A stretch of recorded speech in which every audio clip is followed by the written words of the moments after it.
okay, if we are talking about the common factor here, I feel communication. It's like everyone has issues with communication, whether it's communication with their own feelings, communication with their spouses, communication with the kids. It's almost like it's like, everybody has got different issues. But if you go deep into it, you find that communication is the one. And this is why, like, there is all this, like the main thing about men who don't speak, don't articulate the way they feel, because there's a lot of things behind that. And it's interesting, like when I start speaking to them, it's interesting to understand the reason why sometimes they feel they don't want to speak.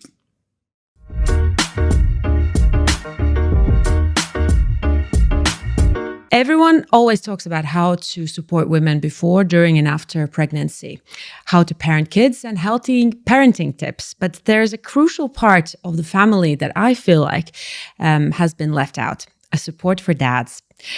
A studies has shown that women tend to lean on to each other for support more than men. Why is that?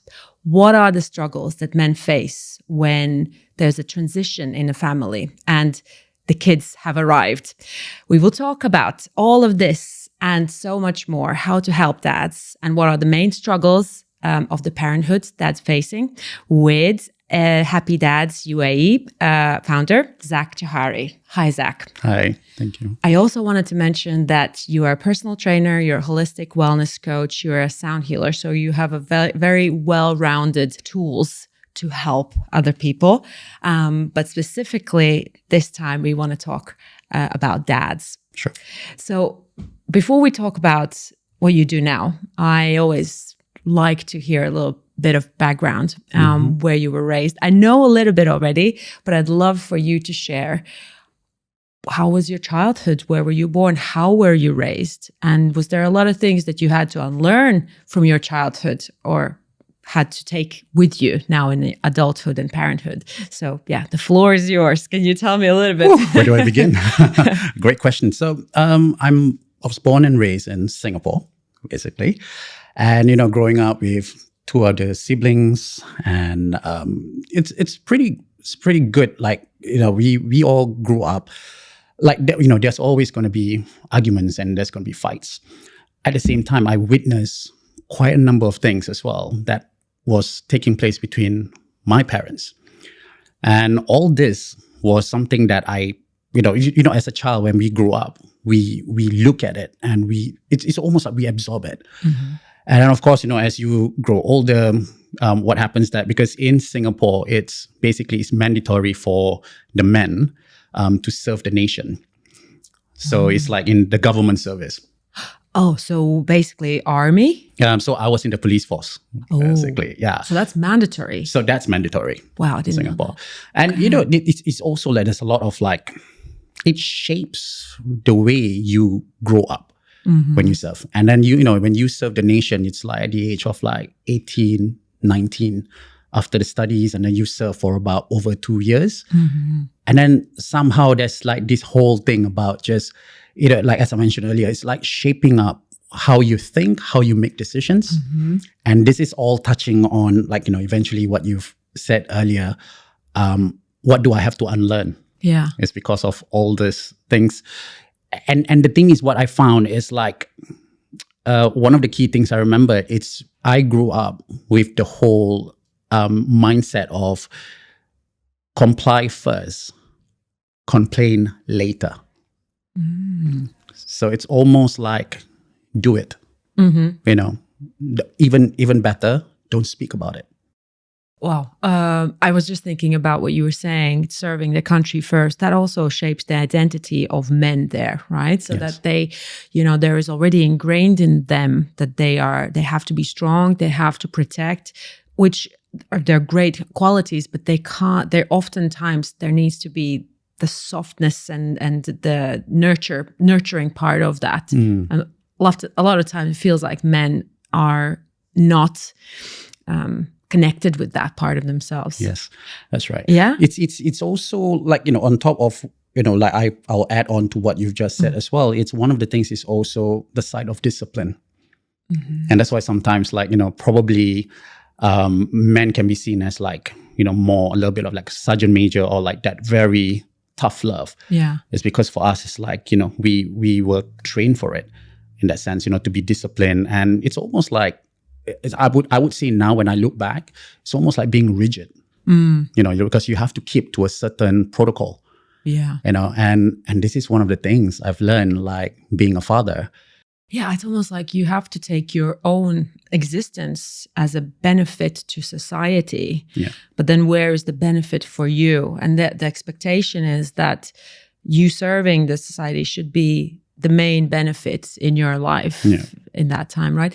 And talk about, and maybe this is just me having some generalization about Asian countries and cultures and parenting, that parenting tend to be very strict as well. And there's a lot of expectations towards the kids. Was that something you saw as well? Is that a kind of overall parenting culture in Singapore too? Yeah, in general, it's again, like what you said, it's like the Asian way of parenting is pretty strict. It's really strict. But I must say I was very blessed, like growing up, it's like nobody's perfect.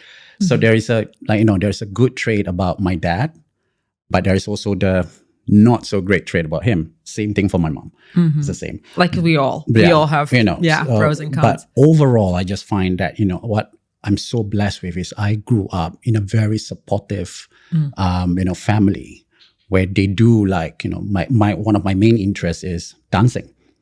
It's like, it's quite a taboo back in those days because to them it's like, it's quite a waste of time and things like that. Where are you going with it? You get that typical, you should be studying, you should be, pursuing, to become like more of like the professionals. I'm just like, that's the passion. How did you decide to go dancing? Was that like a childhood thing you started and it was just a passion straight from the get-go? Or was it you had to make a choice to have like a hobby? I just love dancing. I think it's just like when the music comes on, I just love to dance. Yeah, even the simple things like bobbing the head and everything. Like even I do that till today.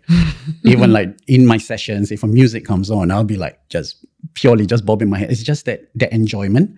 And I find music is also like, it's a great time machine because till today, when I hear a certain song, it takes me back to that specific moment in my childhood. And again, like, I think it's pure love and just really the passion for it. But again, when you start performing, when you start competing, things change. Yes, I want to say that's like part of like creativity and in dance that is also a big huge element. But once you start competing, there is that discipline comes back in and the competitiveness, right? And back in those days, there's no such thing as social media. It's everything like on stage. And there was once I got booed off the stage. No. So it's like having to deal. After that, I remember I was just like, oh my God, I never wanted to do it again. I never wanted to set foot after that particular episode. Wow. Yeah. How old were you? And what was the situation? Did you not do the right steps or something? Was there? No, the thing is I was performing, but I think, so what happens is like you become a figure. Like, when you start winning competitions, you start having reputations. You start having a reputation where people will be like, every time you show up in a dance competition, you'll be like, not him again. Really? Yeah, and then people will be like, we got to beat him. And suddenly, you become like almost like the public enemy. Oh no. So I remember that particular day, and because I've always I started dancing in a crew with a group. And that particular evening, I decided, you know what, I'm going to go solo. I didn't tell anyone because I just feel like, let me build my own, like supporters or whatever you want to call it. Yeah. Let me just go out there and do it on my own. And show yourself and show myself. your authenticity. Exactly. Because being in a group, you're part of the group, part of bigger identity. That is such an interesting topic actually to go into because I used to play tennis and I loved playing tennis, but I didn't like competition and I got so nervous. And every time I would be, well, not every time, but I remember now, 20 years later, every time, having that shaky hand. And there was something just about that competition that made me really nervous and kind of took that whole enjoyment of the sport that I was doing. That's right. And then I could see a difference when I'm just doing it for, having a practice, how easy and how flowy I would do, how I would play. And then when there would be that competition, you feel like there's some expectations and you don't want to lose and you don't want to feel that pain of losing and all that as well. That's right. Yeah. And this is where but then I remember after I get booed off, I'm just like, nah, I'm pretty much like, I'm ready to call it a day. And interestingly enough, a few hours later, I got a call. I got a call from the organizer because right after the performance, I went downstage, grabbed my bag, and ran. Remember, I remember getting on the bus and I actually cried. Was that the first time that you put yourself out there as a solo? Yes, that was the first time. That is so intense. Because it's like what you said, it's like when you are in a group, you can also end up you're able to kind of hide yourself in a group, right? Because of the formations and stuff. But I don't know. I think, and this was interesting. My sisters were the one who's like, I think you should go out there. Go and put yourself out there as a soloist. And what did the organizers say when they called you? So they called me. They was like, hey, we couldn't find you. I was like, yeah, I just left. Because I just made up a story. I was like, I had a family emergency. I had to leave. And they were like, guess what? You actually made it to the next round. Then I'm like, no. I said, my performance was bad. And I said, didn't you hear I got jeered off the stage? They're like, yeah, but that doesn't count. What matters is the judge felt that you deserve to be in the next round. Wow. And they put me as the wild card. Really? So there were about 16. So again, this is 16 performers out there. And then it's 4 of them made it through automatically. But there's one position of a wild card. Oh. And then they were like, all right. So I was like, I was so curious. Why is it I was also even is it sympathy? What is it about? And then they were like, no, because you had the X factor. You went on there and you just you just went. There was no that's I'm self-trained. So I didn't go to any schools or whatsoever.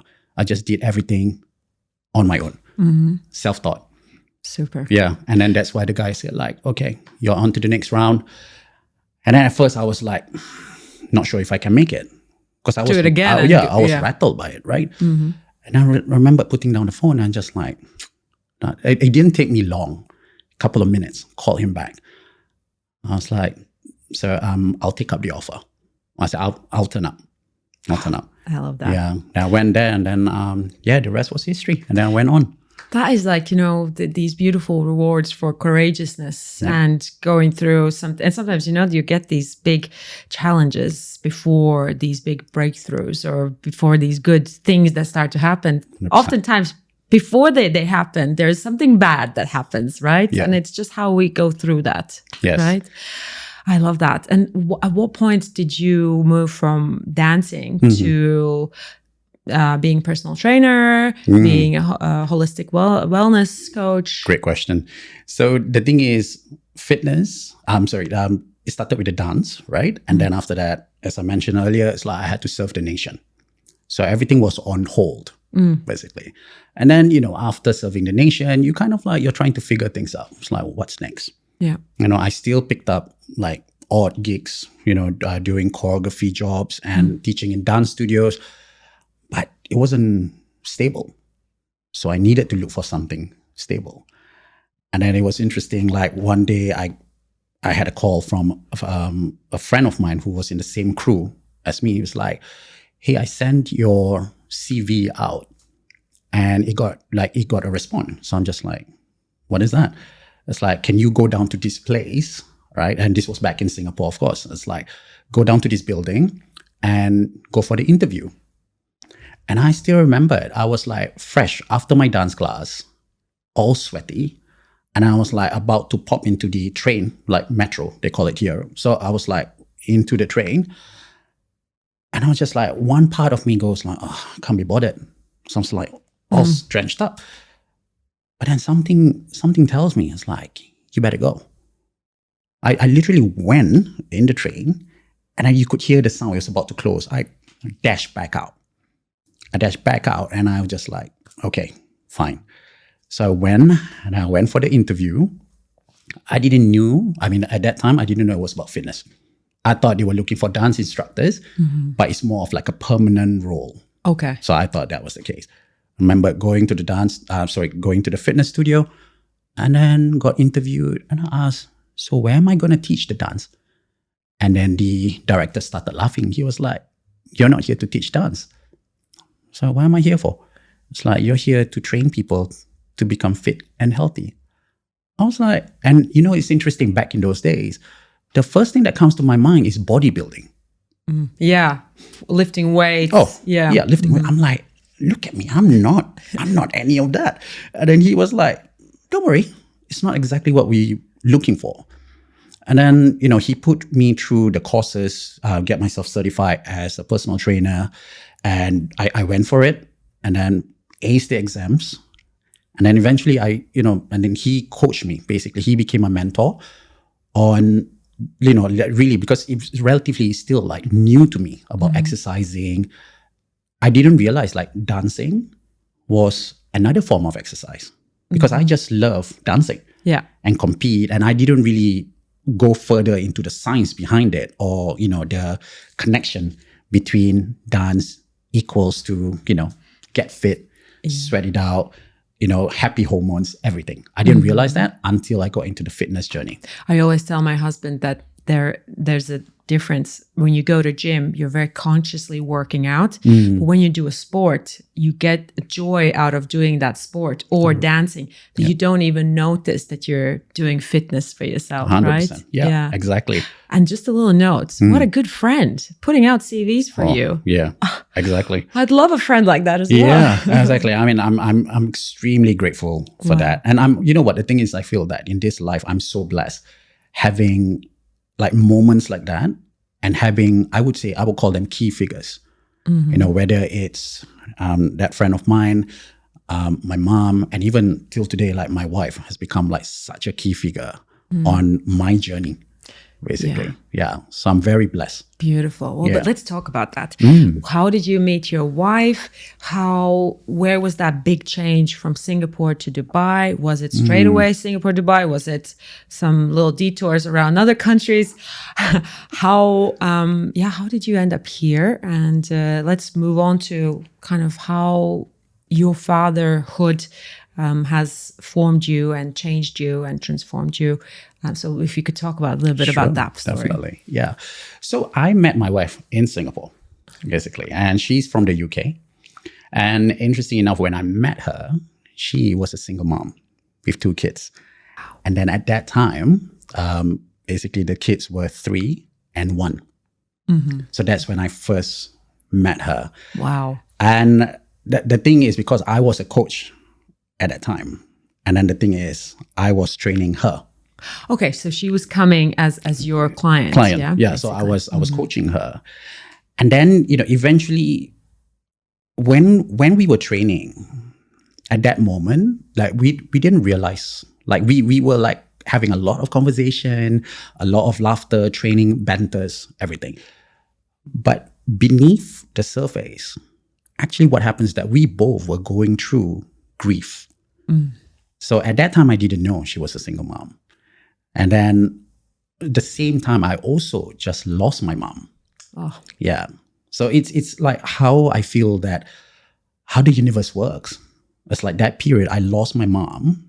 And there's a void in your life. Yeah. And then it brings a new person. Like it's almost like a new, like, whatever you want to call it, like a strong figure. Yeah. But it's just that we both met. Like at that time, that was the moment where we both were going through grief, basically going through our trauma. Wow. Was that a sort of a bond, that first bond that you kind of built together? Yeah. So it's like, again, it's like that was the first thing. And then, of course, like on top of that, we had all the, the interest, like music, and she loves music as well. And it's interesting, like her name, if it's translated in Hindi, it's Dun. So it means melody. Oh, beauty. And for me, it's like, what are the odds? I love music. And I met someone whose name signifies melody. And how was that aspect of a single mom or kind of getting involved with a single mom, knowing that it's not just her, but she has 2 kids that, eventually. And I wonder at the beginning, maybe it wasn't that serious, but at what point did it strike you that, okay, I'm not dating just her, I'm dating kids as well, her kids, yeah. So, I mean, going into that, like I had the so-called experience of helping my sisters raising their kids. Like, when I say raising their kids, it's like being the fun uncle. Yeah. So I kind of like know how to sink into that role, being the fun uncle, like playing with the kids, take the kids out. And then things starts to get serious. And, like that's the moment where, like after going through divorce, I find I saw the dark side of things. And there was one particular evening, I still remember, like my wife had a massive argument with her ex. Yeah. And I remember getting a call from her. She was like, "Can you come over? I need someone to talk to." I was like, "Sure."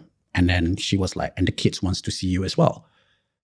So I remember after work came by and I was just like, okay. And I remember like the kids were super happy. And at that time they called me uncle. They were like running. I was like, uncle, gave me a hug, everything. And then I was like, all right, sort them out, tuck them to sleep. And because I think, most of the time parents, the only time you can really catch up with a conversation is when the kids go to bed.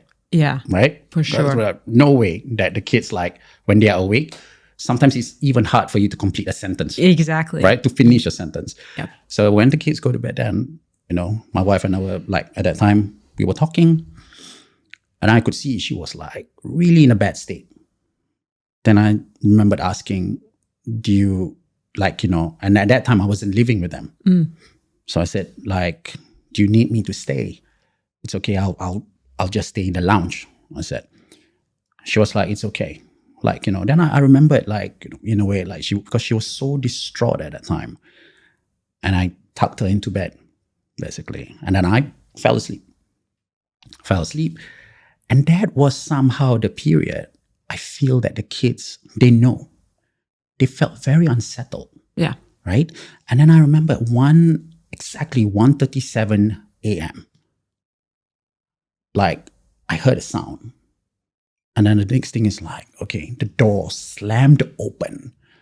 And it was our daughter at that time, right? So and I tell you, she's got this long, fuzzy, curly hair. And the hair was covering the face. So it's straight up like from a horror movie. Like, I remember she just like came straight. And my heart, I tell you, I was just like, what? I was like, and then she came crying. Then I was like, oh man, I was like, sweetheart, are you okay? And she started crying and I looked and then the mom was like sleeping. So I'm just like, okay, never mind. So I took her, took the girl to the room, tucked her in bed, and it took a while. It took a while for her to fall asleep. Of course. And I think it was probably about like 45 minutes, 50 minutes. Wow. Then I managed to step out of the room. Then I went back, checked on the mom, just like, okay. Then I was just like lay back down, close my eyes. And then the next thing I heard, like the kind of a scream. And I was like, what? And I was just like, it's her, the mom. Oh. Yeah, because she was having panic attack. Oh, jeez. Yeah, she was having anxiety. And she was like, I can't breathe. And she was crying. I'm just like, I panicked. I was just like, oh my God, do I call an ambulance? I was like, what do I do? And I remember in the end, I just went up to her and just took a glass of water. I said, drink this. And I was just like, helping to just rub her back. I was just like, really just kind of like, you're going to be all right. Okay. And then the thing about me is as well, like, it's okay, just let it out. It needed to happen. So I said, just let it out. And eventually, she settled and she fell back to sleep. Wow. Then I was like, that night, I was just like, oh, what a night. That's a lot. Yeah, that's a lot, right? Yeah. And it didn't end there. So I went back to sleep. And then the third incident, the door slammed open again. And this time it was the boy. Oh. It was the vibe of the house was intensity. Exactly. Yes, right? the intensity, the frequency, everything was just not setting right. Yeah. And he came crying, and I remember I was like, oh, I was like, and I was like looking at the clock. I'm like, I've got a 6:30 a.m. session. I was like, not getting any sleep. I remember picking the boy up, bring back to the room, tuck him in bed. And this time I just told myself, you know what, I'm just going to sleep here. Yeah. Yeah. And at that time, he didn't even want to let go of my hand. So I was like literally lying on the floor. My hand was hanging like on the bed so that he can hold my hand. So I fell asleep. I like know. that. Yeah. And then it wasn't like, I wouldn't even call sleep. Right. Then the alarm went off. I got up. I remembered leaving the house feeling heavy. I was like, oof, but it's interesting for most men. Well, actually, I don't want to generalize, but it feels like a lot of people get scared of that situation and enter themselves without knowing. And it sounds like you knew what to do in these type of crises. Yeah. But one is to kind of help out a friend once. Yeah. But the other thing is to sort of insert yourself in that situation and sort of become that calming force of the family. When did that happen? Did that happen after that night? Hard to believe. I'd be tired. I'd be like, I need some sleep. My God. Yeah. I was feeling that. I was feeling like, the body was like, I felt like I was like hit by a truck the next morning. And I was like, remember at work, I was sat in the studio and just like looking myself in the mirror. And I was like, the thing is, I'm quite sharp with my intuition. And sometimes I also believe the signs that the universe is sending. And I remember at that time, it was the universe trying to tell me, this is not for me. And then at that time, there were things going on in my mind. Straight up, I was like, why am I taking on kids? Basically, they are not my own. Why am I going through with this? And then it also dawned on me, it's like being with, again, my, like someone a friend back then, it's not just her, but it's also with two other lives. It's the three of them. So then I was like, okay. And I sat there, I just looked. And for some reason, I was like, you know what? I think, I don't know what's my purpose at the time, but it just felt I needed to be there. And that's where I went like, you know what? I'm just going to stay true with it. And then because the thing is, the minute I did that, a lot of things shifted. Yeah, many things shifted. Then I remember, and I did share with, when we speak about it, even like, I told her, that was for me, the turning point where I went like, you know what, I'm going to go through with this. But having said that, of course, when I say I'm going to go through with this, it's a continuous journey. It's not like everything was gone.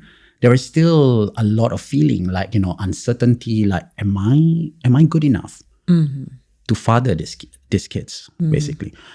Am I good enough to become a husband to someone who's like, already has family sort of created before? Yeah. It's literally interesting where, like before that, I remembered like, it's like one of my birthday wishes, interesting enough. Who would have done that? But I did it anyways. So I wish that I can settle down and have a family. And the next thing, there you go. There you go. Right on the plate. Yep. Let's talk about your journey through fatherhood. And you have this special aspect of taking on sort of kids and taking them and making them yours basically throughout the journey. But what were your expectations and how did you, because this aspect of having two kids at the same time, different age groups, some maybe other men would be like, well, they go through the pregnancy and they kind of slowly, although I almost feel like once the kid is, it only the reality check goes in the head only then anyways. But how was that first period of time? Did you feel very natural? Were you like, I was made to do this? Or was it, I don't know what I'm doing? And then, that aspect, was it at the beginning a bit, you were like, what can I do as the stepdad at the beginning? Where's the boundary? Where is just the mom and not me? Or was it an open conversation between you and your wife? How are we going to do this? Talk about that. So, I'll be very frank about this. When we first started, there was a lot of things to navigate because, it's almost like not only I'm navigating the whole emotion relationship with my wife, it's also with the kids. And when I say the kids, it's individual, right? The girl, the boy. But at the same time, I feel that I also was like really trying to navigate with their biological father. So it's almost like, building different relationships, basically. And there were moments. And which, it's really understandable that, when you go through a separation or, like that, there is like a lot that I hear stories like, when people divorce, like they are amicable and on good terms. Yeah. But on this situation, wasn't really the case, right? But ultimately, that is one thing. But the aspect of parenting towards the children took its toll. So, and that's where I was like, okay, because generally the kids live with their mom. Yeah. And then that's where I the thing is like I had the opportunity to, or even I would say I had the honor of like really seeing all the different things, not just the fun stuff, but even during the meltdowns. And it's known even till today, I tend to be more of the calm one, like really not jump. And adding to the fire, yeah? Correct, yeah. Trying to reduce it. But having said that, it really depends though, because, sometimes, we all have our bad days. I've had moments like that, but I think you can count it in hand because I feel that, when you react based on your own, bad day or something like that, it just doesn't make things any better. Exactly. And did you have any expectations of what it means to be a father? Or, when you were growing up, were the things, and I had that sometimes now, but I'm like, I now understand my mom better. And maybe as a child, I was sometimes like, why are they doing this? Why are they not allowing me? And now I'm sort of understanding more them. How was that for you? Well, the early stages, it's not like I was still navigating, right? Because the thing is like, I wouldn't even call myself a stepdad at that time because I'm more of like in relationship with your mom and the kids, like it's almost like spending time with her also means spending time with the kids. So, it's almost like threading like, what are the boundaries? Yeah. Like where, like at what point, if the kids misbehave, can I say something? Yeah. Can I intervene? Because there was a moment, I remember the kids were like just, ballistic. They were just going all over the place, right? And then your mom just like broke down because it became too much. The loud noises, the fighting and things like that. And then at that moment, I just like, one time I just said, enough. But with the stern and quite loud. And then I remember when I said that, the kids just got up, went straight to the mom, and the mom was holding them. Like, of course. Yeah. Then I was just like, hey, hang on a minute. Relax. I'm not a bad guy here. There's so many memes that I've sent to my husband as well. I can go, break down 100 times during the day. And then a father comes and just says one word and kids come back to mom. And mom is like the good one. Yeah. It suddenly dawns on them, right? But that says a lot. Meaning that whatever it is, the kids will always go to their moms, no matter what. Because I feel that moms, like, again, hats off. Because moms, I feel they had the head start of a relationship with their children. Yeah. Whilst pregnancy. Exactly. They already have a head start. So, and that's where I was like, at that moment, I was just like, oh, okay, I gotta be mindful about what I do. But I came from a very good intention. Of course. Because I just wanted them to stop because I saw their mom was crying. Yeah. And then also as a parents, we often think, what is the best way of parenting? Should we let them do everything they want? Should we be very strict? Should there be, and obviously it's somewhere in between. I think we end up realizing that it is, loving but strict. Yeah. But it's sometimes hard to tolerate when kids don't like you. That's for me. When I put a boundary and they're like, I don't like you, or you're not my friend. Oh, yeah. Obviously, I know that that's just that's like a pose my daughter would put. But I don't like that she doesn't like me. Yeah. But I have to be okay with that. And it's so hard. And then I imagine for you, it is that, you come in, you always want to be the good one. Yeah. And when you are holding a boundary, it's hard. It's even harder, right?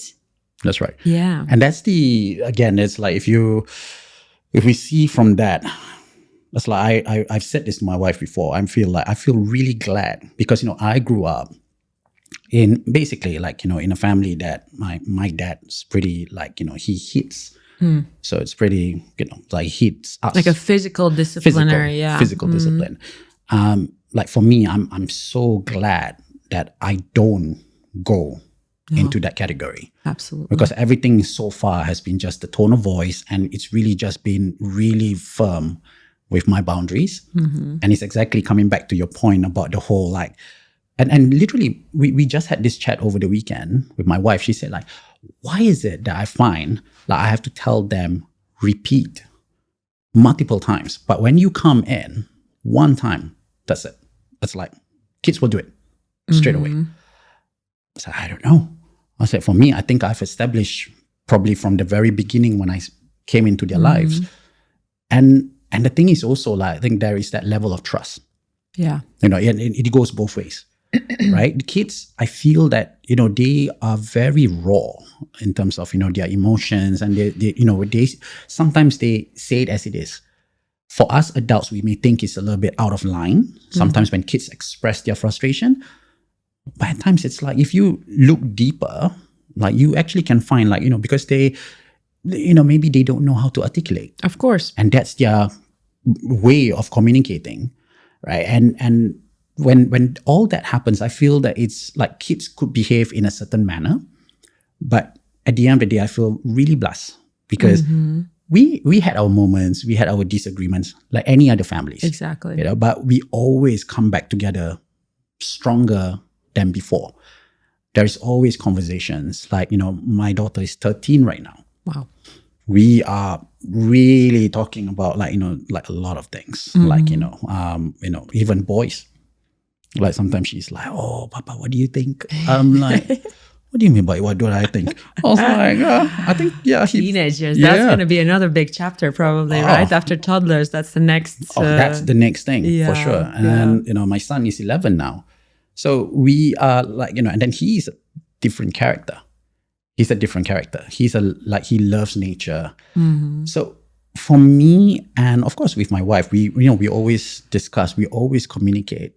When it comes to parenting the children, we need to really zoom in close to, for example, like what are their interests, and really like when they articulate something, what's the meaning behind it? Yeah, what are they actually trying to tell you? Yeah. Let's talk about how you moved from Singapore to Dubai and how you formed this community for dads.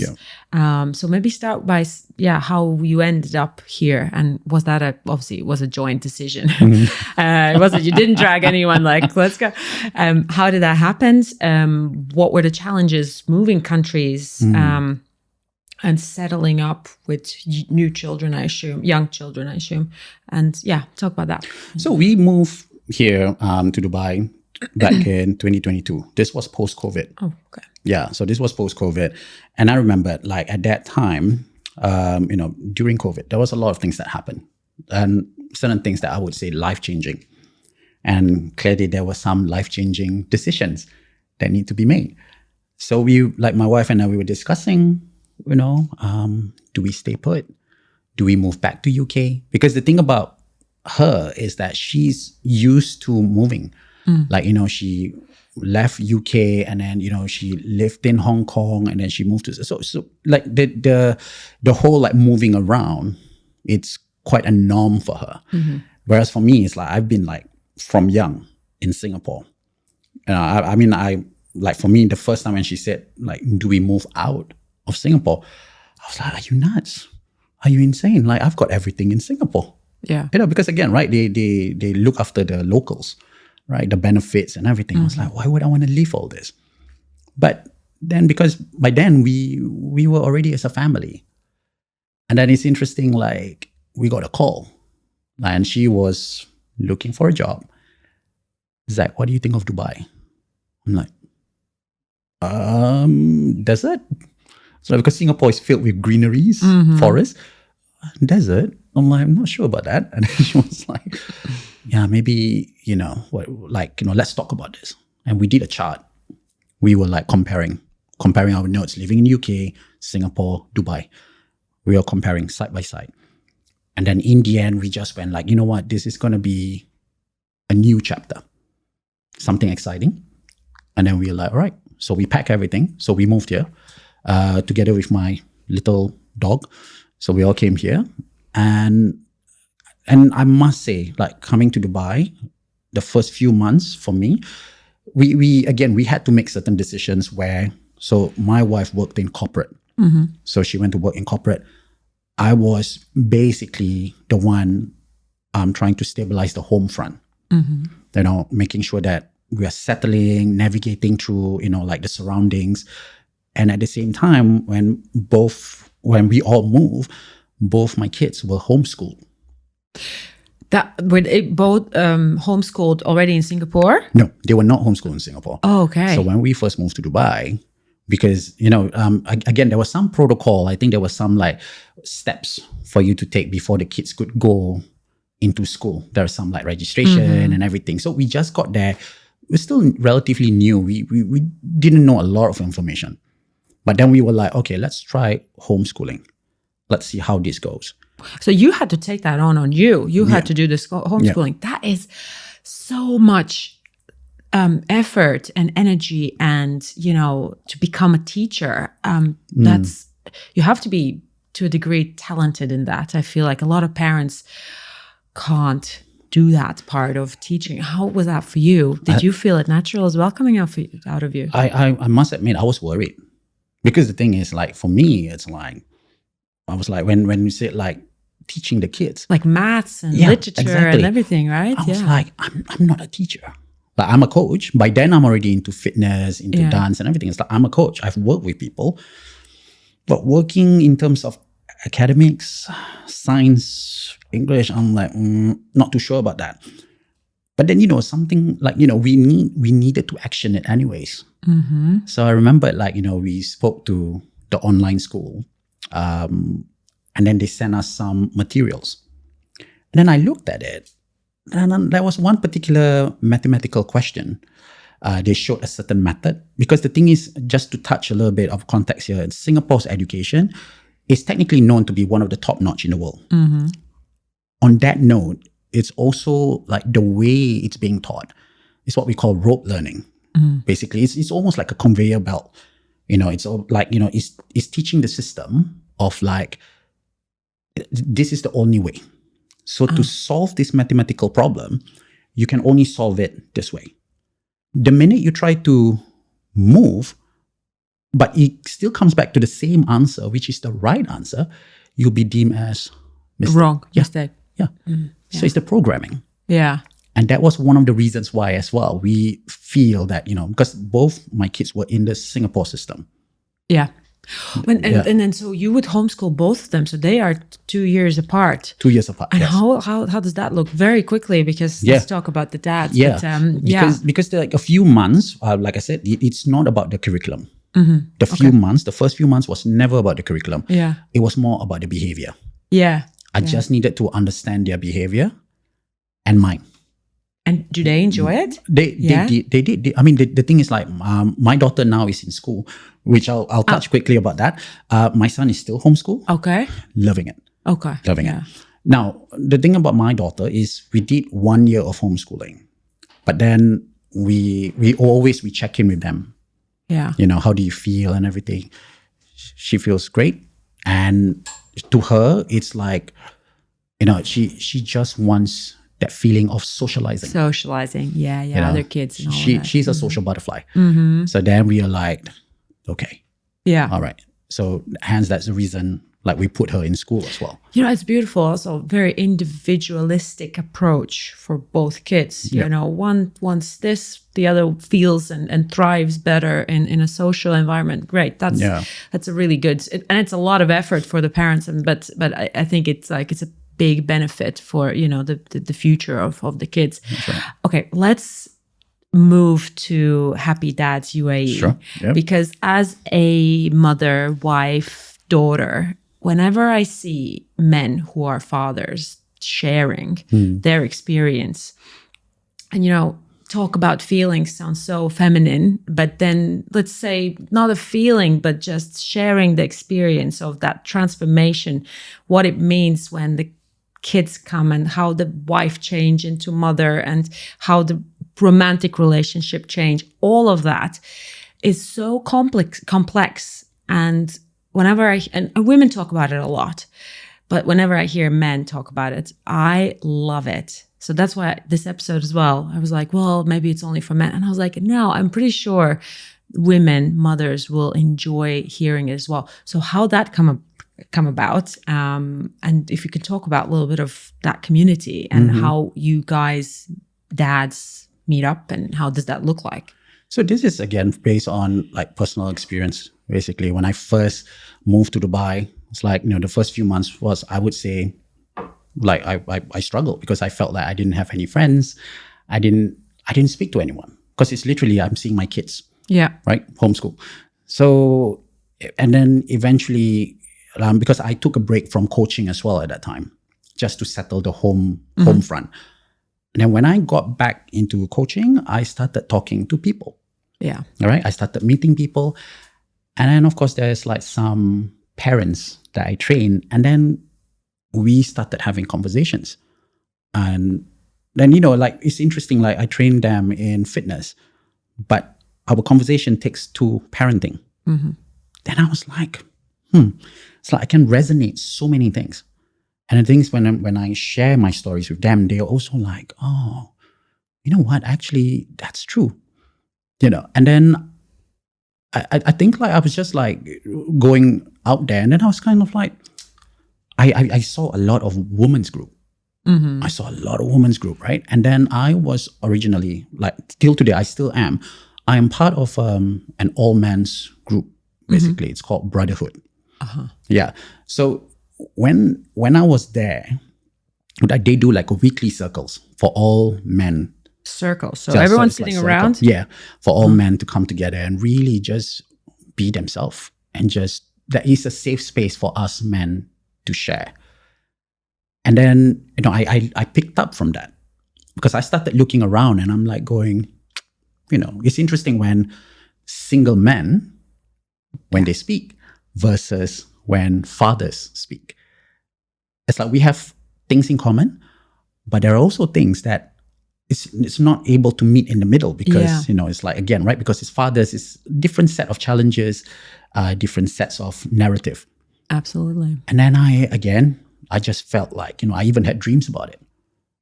Whereas I shared with my wife, I was like, I dreamt like I was sat in a circle, but then I saw my dad, and then I saw another person, and I saw my brother-in-law. They are all fathers.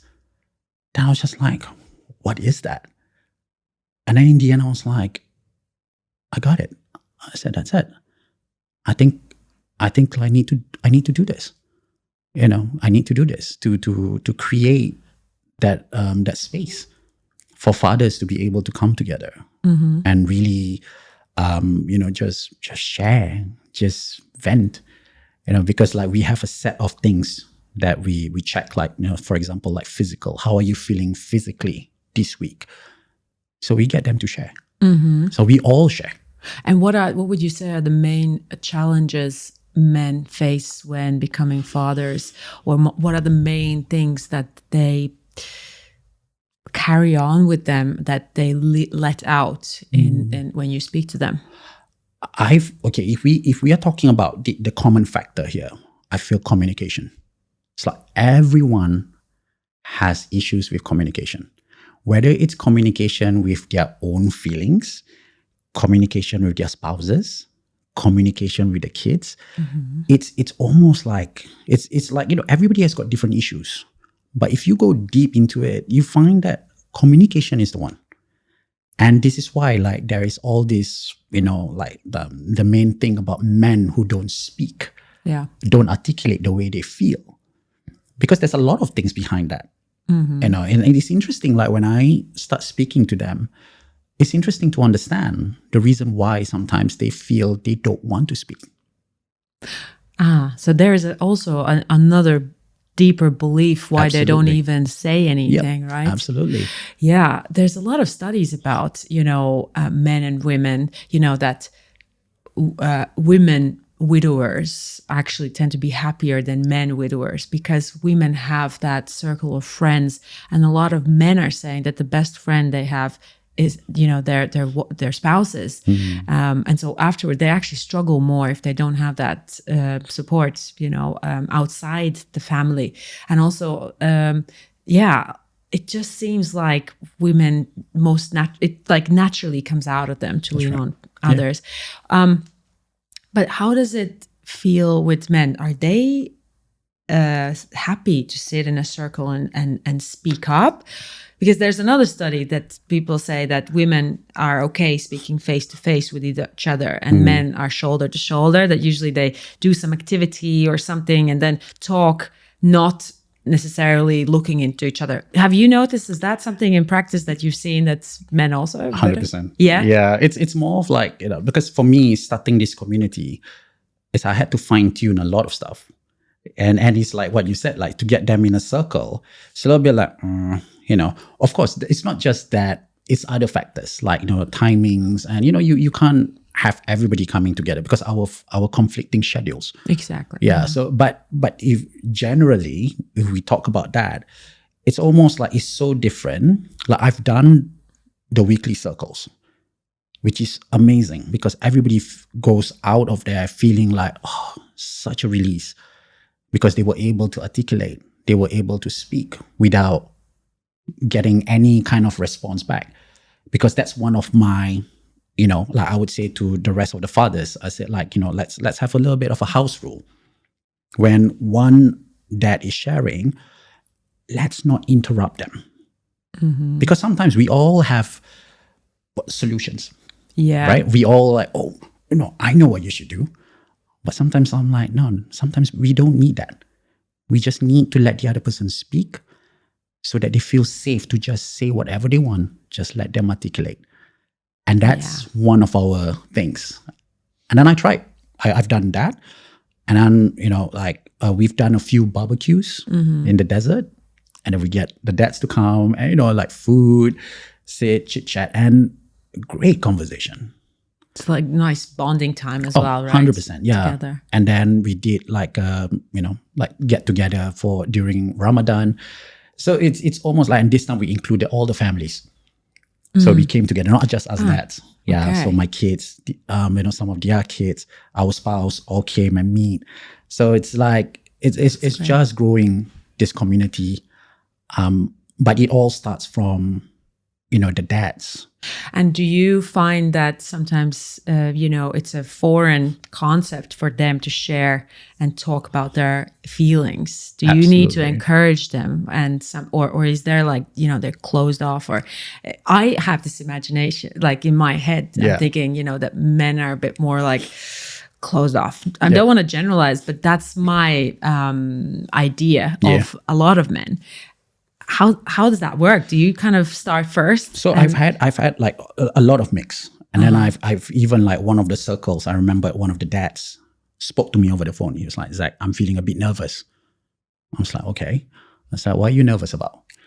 I was like, it's like then it's interesting as he goes along. It's like the fear of like being judged. Like how would the other dad see him and stuff. I said, "Look, mark my words, it's a safe space." Because one of the values we have is to just help each other out by listening, not by giving solutions. We want to listen. Let us listen to you. And then if along the way, when the floor is open, I say, if one of the dads feel like, can I share something? Yeah. So we come from a position of sharing rather than like, oh, this is my experience. So therefore, this is the way. Sort of like holding space. Exactly. Right? Where it's like not about fixing things, but letting them out first. Just letting them out. And I've had like different like, like when I'm sat there, I'm looking at all of them, like some of them, they have that body language, like, you could see, right? And then some of them were just like shoulders down. Then I'll just look at them. And I told them, I said, look, if you feel today you just want to be an observer and a listener, it's fine. It's okay. Because I don't want to force you. Exactly. I don't want you to feel like you're being forced to speak. It has to come from you that you want to speak. And eventually that father that spoke to me over the phone, he turned up for the circle. And he was the one who shared a lot. And then, so emotional, but he needed that. Yeah. Yeah, that needed to happen.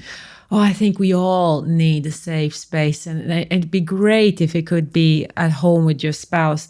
And it's sometimes, both the miscommunication and both want to be heard, and then none of them are heard. And then, and if that's a way how to feel better so that you go back to your family dynamic and you can come in with a different perspective, right? And kind of with less tension. That's beautiful. Okay, we'll end up on one question that I ask every guest. Sure. Can you share a story or a short sort of moment in your life where you had that aha moment, like a light bulb went off and you're like, oh, okay, this is what life's about, or like a lesson that came through your own experience? Can you think of something? Great question. It's a few though. I think, okay, so one, I would say specifically, one is, I must say, it's this Happy Dad. It's this whole moment of like starting the Happy Dad. Like I was fearful as well at first, before I started creating the banners and putting myself out there. I was nervous because it's interesting. I also had that, oh, what if I end up saying the wrong things? Right? I started going into that mode. Then I started to go like, oh, am I the right guy? Which, it happens to all of us. We start having a little bit of doubt. Yeah. Right? But then I think like someone once said this to me as well. And then it was echoed by my wife. An idea is just an idea if you don't action it. Yeah. You see? And then she also said to me, Zak, remember, the Happy Dad, it's not about you. It's about the dads. It's almost like it's not the camera lens is on you, but you turn the lens to the dads. It's about them. And somehow because of that, I kind of like, you know what? My brain just goes into the mode. If being in this group can help one father, it can also help the children. It could also help probably the marriage. It's more than just like, my fears and, like it's more than that. So that was the moment I felt like it's going to be all out now. And sometimes it's whenever we do anything, we first go into like, oh, how are people going to look at me? But then when you switch that mindset into, but I'm doing this and potentially helping others. Yeah. Then that ego sort of shuts down a little bit, 100%. right? Yeah. And then it's just like, it just goes away. Yeah. Because you just have to, in a way, it's almost like you have to lead by example. Yeah. And that is to show up. Yeah. And that's constantly like, even in our WhatsApp group, it's like, I'm sending them sometimes like dad jokes just to get the group response and everything. And it's been really great. And I just find that, it's like, it's still work in progress. I know there's a lot of dads out there who still probably feel like, looking from a distance. Yeah, looking for a distance. I do have a few of them. They're just observers and listeners at the moment. It's fine. It's fine. The way I say it to them is like, your time will come. Exactly. When you feel you're ready, Happy Dad is here. And you know what? Sometimes also the even listening to a podcast where you're not participating in it, but you can relate to things that others are going through, like the listeners, the observers. Yeah. That helps them as well with just being there. Yeah. I love it. I think there's actually so many more questions I could ask you about all the different sort of directions that you are, working on. But let's end on that, on this point where a support, and just listening to dads, anyone, of course, would make it so much better for the whole family dynamics, Yes, right? that's right. Thank you so much. And everyone who wants to learn a little bit more about what it is, Happy Dads UAE, please follow Zak on Instagram, Happy Dads UAE. Yeah.